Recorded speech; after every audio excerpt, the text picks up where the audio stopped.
is not the end of the world, no? Hindi rin to yung bang yun na yun, ito na ito, no?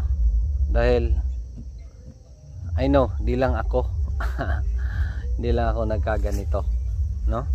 So I know na this is life dito sa farming. Sa atin lang is paano tayo makasurvive, no? Paano natin ipagpatuloy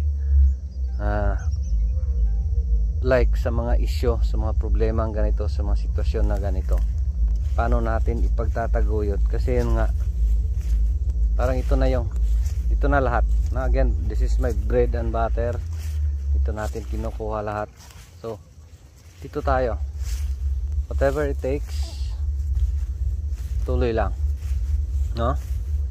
Thank you Lord, no? Sila lang guys, update sa ating Barako area, no? So